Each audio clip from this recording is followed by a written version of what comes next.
Hi, hello, namaste. My name is Deepthi and I am a digital marketing intern at ODMT. నేను ఫర్దర్గా already 2 videos చేశాను. అది నా LinkedIn అకౌంట్లో నేను పోస్ట్ చేశాను. మీరు కావాలంటే వెళ్ళి ఒకసారి అది కూడా చెక్ చేయొచ్చు. నేను ఈరోజు మీకు ఇంకొక ఇంపార్టెంట్ అండ్ యూస్ఫుల్ టాపిక్తో నేను మీ ముందుకు వచ్చాను, which is on page SCO. On page SCO అనేది చాలా అంటే చాలా ఇంపార్టెంట్ అండి నవ్వే డేస్. ఆన్ పేజ్ ఎస్సీఓ ఖచ్చితంగా అందరికీ వచ్చి తీరాల్సిందే. అలా వస్తేనే మనకి వాల్యూ ఉంటుంది, ఎక్కడైనా మనకి కొంచెం జాబ్ ఆపర్చునిటీస్ రావడానికి కూడా ఛాన్స్ ఉంటుంది. సో నేను దాని గురించే చెప్పడానికి నేను మీ ముందుకు వచ్చాను ఈరోజు. ఆన్ పేజ్ ఎస్ఈఓ మీన్స్ మన సింపుల్ మాటల్లో మనం మాట్లాడుకోవాలి అంటే what exactly Google collect from our website. Google మన వెబ్సైట్కి వచ్చి ఏమేమైతే కలెక్ట్ చేసుకుంటుందో దాన్ని ఆన్ పేజ్ ఎస్ఈఓ అని అంటాం మనము. 8 పారామీటర్స్ ఉంటాయి. ఎయిట్ ఎలిమెంట్స్ గూగుల్ మన వెబ్సైట్కి వచ్చి కలెక్ట్ చేసుకుంటుంది తన డేటాబేస్లోకి. అండ్ ఫస్ట్ వన్ వచ్చేసి టైటిల్ మనం నార్మల్గా టైటిల్ అంటాము.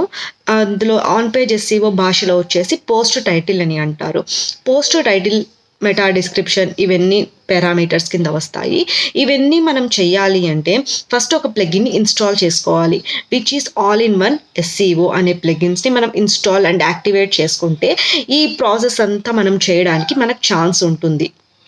అందులో ఇవి యాక్టివేట్ అండ్ ఇన్స్టాల్ చేసుకున్న తర్వాత కింద మనకి పోస్ట్ టైటిల్ అని చెప్పేసి ఒకటి వస్తుంది.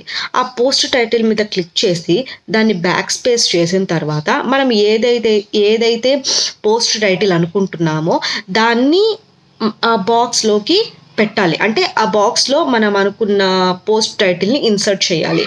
అందులో మస్ట్ అండ్ షుడ్గా మనం ఏదైతే ఫోకస్ కీవర్డ్ చేయాలి అనుకుంటున్నామో, ఏదైతే ఫోకస్ కీవర్డ్ మనం చేసి మన ఎస్సీఆర్పి మీద ర్యాంక్ అవ్వాలి అనుకుంటున్నామో ఆ ఫోకస్ కీవర్డ్ అనేది మస్ట్ అండ్ షుడ్గా వీ విల్ ఇన్సర్ట్ దేర్ అన్నమాట.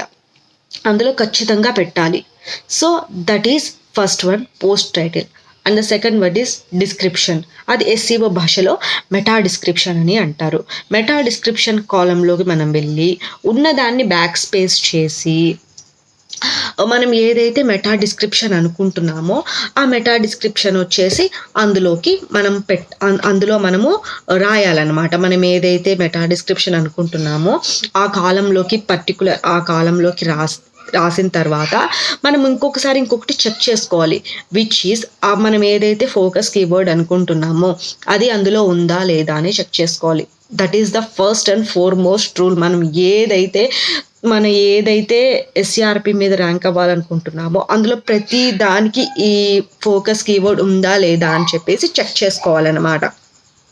అది సెకండ్ వన్ ఈజ్ మెటా డిస్క్రిప్షన్లో అండ్ పోస్ట్ టైటిల్లో 2 ఎలిమెంట్స్లో మనం ఫోకస్ కీవర్డ్ ఉండేటట్టు చూసుకోవాలి. That is the second one. Third one is headings అనేది మనం బ్లాగ్స్ రాస్తూ ఉంటాం కదా. బ్లాగ్స్లో ఫర్ ఎగ్జాంపుల్ ఒక ఫుడ్కి సంబంధించిన బ్లాగ్ రాసామనుకోండి, అందులో రెస్టారెంట్ నేమ్, దాని టైమింగ్స్, వాటి స్పెషాలిటీస్ ఏమైతే ఉన్నాయో మనం హెడ్డింగ్స్ కింద అరేంజ్ చేసుకుంటూ ఉంటాము. అందులో కూడా H1 to H6 Google collect చేసుకుంటుంది. ఆ H1 to H6లో కూడా మనం ఏదైతే ఫోకస్ కీవర్డ్ అనుకుంటున్నామో దాన్ని ఆ హెడ్డింగ్స్లో కూడా ఇన్సర్ట్ చేయాలి అనమాట. For example places in Hyderabad, అన్ని 6 హెడ్డింగ్స్లో places in Hyderabad, tourist places in Hyderabad అట్లా కాకుండా ప్లేసెస్ ఇన్ హైదరాబాద్ అనేది కామన్గా ఉంచి ముందు కొంచెం యూనిక్ నేమ్ పెట్టాలి. యూజర్ ఎలా అయితే సెర్చ్ చేయాలనుకుంటున్నాడు, for example tourist places in Hyderabad and next వచ్చేసి హిస్టారికల్ ప్లేసెస్ ఇన్ హైదరాబాద్, అలా H1 to H6 అనేది మనం ఖచ్చితంగా పెట్టాలి. అందులో కూడా ఫోకస్ కీవర్డ్ అయితే ఉండాలి. అయిపోయిందా? అందులో ఫోర్త్ వన్ వచ్చేసి లింక్స్లో కూడా 2 టైప్స్ ఉంటాయి. First one is internal links and the next one is external links or outbound links. First internal links గురించి నేను మీకు ఎక్స్ప్లెయిన్ చేస్తాను. వాట్ ఈజ్ ఇంటర్నల్ లింక్స్ అంటే ఏంటి అంటే, ఫర్ ఎగ్జాంపుల్ మనము 2 బ్లాగ్స్ రాసాము. ఆ 2 బ్లాగ్స్లోనే మనం ఇంటర్నల్ లింక్స్ ఎంచుకోవాలి. ఇప్పుడు మనం ఫస్ట్ బ్లాగ్లో టెంపుల్ అని ఉందనుకోండి, ఆ టెంపుల్ అనే దాని మీద క్లిక్ చేసి లింక్ ఇచ్చి నెక్స్ట్ బ్లాగ్ యొక్క URL ఈ లింక్లో సబ్మిట్ చేసేస్తే ఇంటర్నల్ లింక్ అయిపోతుంది. సో నేను నెక్స్ట్ వీడియోలో మీకు స్క్రీన్ రికార్డ్ చేసి క్లియర్గా చూపిస్తాను. ప్రజెంట్ ఇప్పుడు మీకు థియరిటికల్గా ఎక్స్ప్లెయిన్ చేస్తాను. Next out bound link or external link అంటే ఏంటి అంటే, ఫర్ ఎగ్జాంపుల్ మనం ఇప్పుడు ఒక మంచి టెంపుల్కి సంబంధించిన బ్లాగ్ రాసాము అనుకోండి. ఆ టెంపుల్కి సంబంధించిన బ్లాగ్స్లో ఫర్ ఎగ్జాంపుల్ చార్ధామ్ అని ఉంది.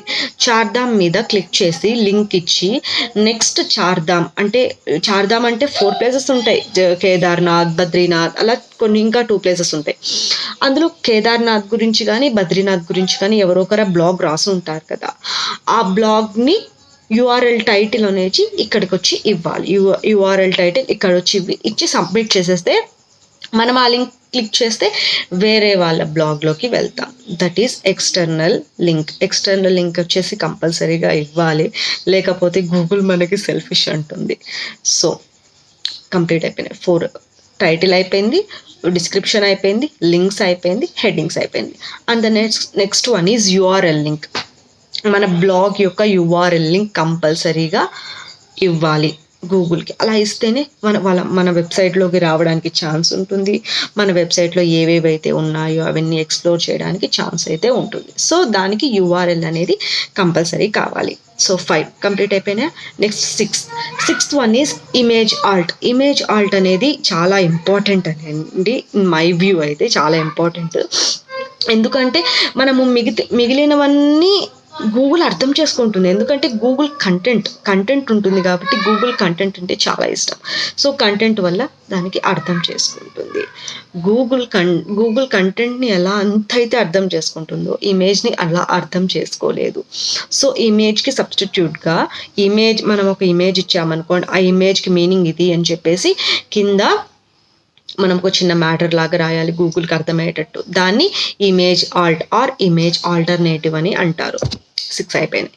Next 7th one is first line of the paragraph.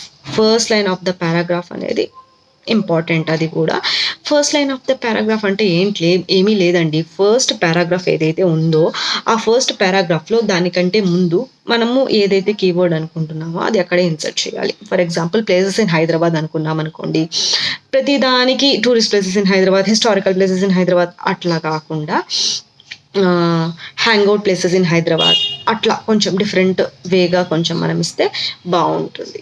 So that is 7th. And the 8th one and the last one is ఇది బోల్డ్స్ అండ్ ఇటాలిక్స్. మనం ఏవేవైతే మన బ్లాగ్లో important words, important keywords, important bullet words అయితే ఏదైతే అనుకుంటున్నామో అందులో ఆ పర్టికులర్ వర్డ్స్కి మనము ఇటాలిక్స్ కావాలంటే ఇటాలిక్స్, బోల్డ్స్ కావాలంటే బోల్డ్స్ ఇవ్వచ్చు. So this is the 8 parameters of the on page SEO. Thank you so much.